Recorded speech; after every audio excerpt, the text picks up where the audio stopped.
दिल्ली में चुनाव आयोग से मिले बंगाल बीजेपी के नेता एसआईआर में अनियमितताओं को लेकर ज्ञापन सौंपा।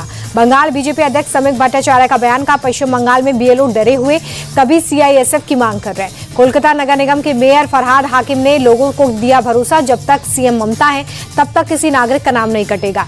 दिल्ली में बीजेपी अध्यक्ष जेपी नड्डा की पार्टी महासचिवों के साथ बैठक, संगठन मजबूत करने पर चर्चा। सूरत में एसआईआर कराने की तैयारियां तेज, कर्मचारियों को दी गई ट्रेनिंग। दिल्ली में science and technology innovation conclave का आयोजन, प्रधानमंत्री ने 1 लाख करोड़ की research development and innovation scheme fund launch की। पीएम मोदी ने कहा, दुनिया का सफल डिजिटल पब्लिक इंफ्रास्ट्रक्चर भारत के पास, भारत तकनीक से बदलाव लाने का लीडर।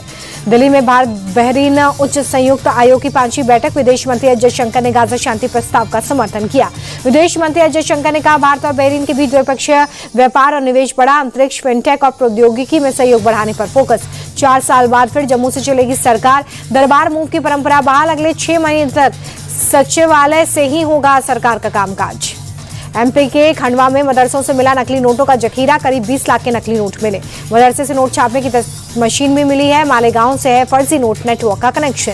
खंडवा में मदरसे से नकली नोट मिलने को मंत्री कैलाश विजयवर्गीय ने अलार्मिंग साइन बताया है और सीएम मोहन यादव से अपील की कि मदरसों की संचालन व्यवस्था पर कड़े नियम बनाए जाएं। अनिल अंबानी पर ईडी का बड़ा एक्शन, 3000 करोड़ से ज्यादा की संपत्ति जब्त, मनी लॉन्ड्रिंग केस में कार्रवाई। 9 नवंबर को उत्तराखंड का 25वां स्थापना दिवस समारोह, फाइनल तैयारियां हो रही हैं। फाइनल तैयारियों के बीच प्रधानमंत्री नरेंद्र मोदी प्रोग्राम में शिरकत भी करेंगे। उत्तराखंड के गठन की रजत जयंती पर विधानसभा का विशेष सत्र, राष्ट्रपति द्रौपदी मुर्मू शामिल हुई।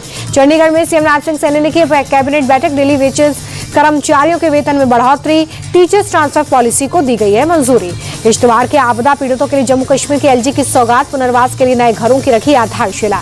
दिल्ली के रिज एरिया में पेड़ कटाई का मामला, सुप्रीम कोर्ट ने 185 एकड़ जमीन पर मार्च तक पौधे लगाने का आदेश दिया। मुंबई में बच्चों के बंधक बनाने के मामले में जांच हुई तेज, पूर्व मंत्री दीपक केसरकर का बयान दर्ज करेगी पुलिस।